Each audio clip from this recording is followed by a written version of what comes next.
जब भी हम भारत के महान साम्राज्यों के बारे में सोचते हैं तो अक्सर हमारा ध्यान उत्तर की तरफ जाता है ना? लेकिन क्या हो अगर मैं कहूं कि जीत और दबदबे की सबसे बड़ी कहानियों में से एक दक्षिण से आती है। आज हम एक ऐसे सम्राट की उस कहानी को जानेंगे जिसने सिर्फ जमीन पर नहीं बल्कि समंदर पर भी हुकूमत की।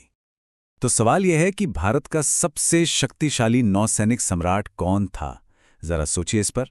जहां जमीन जीतने वाले सम्राटों के नाम तो हम सब जानते हैं, वहीं भारत के समंदर का असली स्वामी अक्सर इतिहास के पन्नों में कहीं छिपा रहता है। चलिए आज इसी राज से पर्दा उठाते हैं। ये हैं राजेंद्र चोल। उन्हें एक ऐसा मजबूत साम्राज्य विरासत में मिला था जिसे उनके महान पिता राजराजा प्रथम ने पहले ही बना दिया था। लेकिन राजेंद्र चोल सिर्फ अपने पिता की परछाई में रहने वालों में से नहीं थे। नहीं, उनके पास एक ऐसी सोच थी, एक ऐसा विजन था जो उस वक्त किसी की भी उम्मीद से कहीं ज्यादा बड़ा था। उनका शासनकाल 1014 से 1044 ईस्वी तक लगभग 30 तूफानी सालों का दौर था। और क्या साल थे वो! सिर्फ 3 दशकों में उन्होंने अपने साम्राज्य की सीमाओं को पूरी तरह से बदल दिया और एक ऐसी विरासत छोड़ी जो आज भी गूंजती है। चलिए इस असाधारण सफर को और करीब से जानते हैं। तो उन्होंने शुरुआत कैसे की? राजेंद्र का पहला बड़ा मिशन बहुत ही साहसी और महत्वाकांक्षी था। पूरे उपमहाद्वीप में दक्षिण के छोर से लेकर उत्तर की पवित्र गंगा नदी तक चोल सत्ता का परचम लहराना। देखिए, राजेंद्र चोल के लिए विरासत में मिले साम्राज्य को सिर्फ बनाए रखना काफी नहीं था। उनका सपना बहुत बड़ा था। चोल प्रभाव को उसके पारंपरिक दक्षिणी गढ़ों से कहीं आगे सीधे उत्तर भारत के दिल तक ले जाना। और उन्होंने ये कर दिखाया, वो भी क्या शानदार तरीके से। जरा सोचिए, उनकी सेना पूर्वी तट के साथ एक मुश्किल सफर तय करती है, उड़ीसा को पार करती है और सीधे पवित्र गंगा नदी तक पहुंच जाती है। और वहां उन्होंने बंगाल के शासक को हराया। ये उस जमाने के हिसाब से एक अविश्वसनीय सैन्य कारनामा था। इस ऐतिहासिक जीत को हमेशा के लिए यादगार बनाने के लिए राजेंद्र चोल ने एक नया खिताब अपनाया, गंगईकोंड, यानी गंगा का विजेता। ये सिर्फ एक नाम से कहीं ज्यादा था। ये जमीन पर उनकी बेजोड़ शक्ति का एक ऐलान था। और बात यहीं खत्म नहीं हुई। उन्होंने इस ऐतिहासिक जीत को हमेशा के लिए अमर करने के लिए एक पूरी की पूरी नई राजधानी ही बसा दी, जिसका नाम रखा गया गंगईकोंड चोलुपुरम। लेकिन जमीन पर जीत हासिल करना तो कहानी का सिर्फ आधा हिस्सा था। राजेंद्र एक बहुत जरूरी बात समझते थे। असली ताकत सिर्फ जमीन को कंट्रोल करने में नहीं बल्कि व्यापार को कंट्रोल करने में होती है, और उसके लिए उन्हें समंदर पर महारत हासिल करनी थी। अब इस समुद्री महत्वाकांक्षा के केंद्र में था मलक्का जलडमरू मध्य, जो चीन के साथ व्यापार का गेटवे था।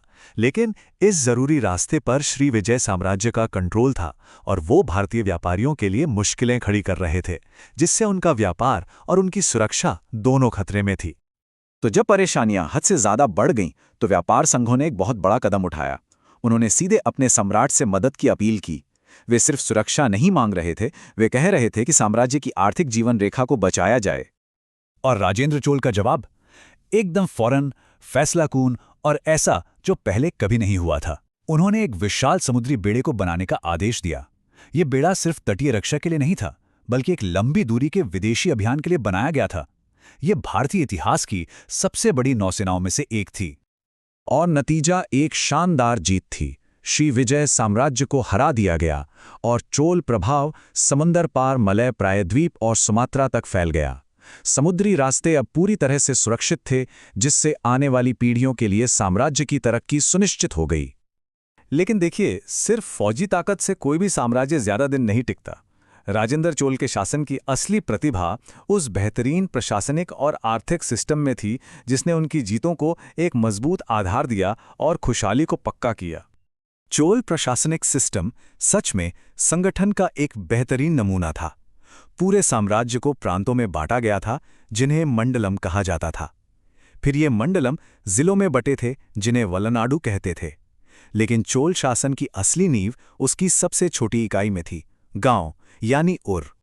और यहीं पे हमें चोल शासन की सबसे असाधारण विशेषताओं में से एक मिलती है, ग्राम सभा। ये असल में स्वायत्त यानी सेल्फ गवर्निंग बॉडीज थीं जो अपने स्थानीय मामलों को खुद मैनेज करती थीं। ये एक ऐसा सिस्टम था जो अपने समय से बहुत आगे था। उनकी आर्थिक नीतियां भी उतनी ही एडवांस थीं। जमीन का सर्वे करके उसकी उपजाऊ शक्ति के हिसाब से टैक्स लगाया जाता था। सिंचाई के लिए तालाब और नहरें बनवाई गईं और व्यापार करने वाले संघों को खास बढ़ावा दिया गया। इन सब ने मिलकर एक मजबूत अर्थव्यवस्था की नींव रखी।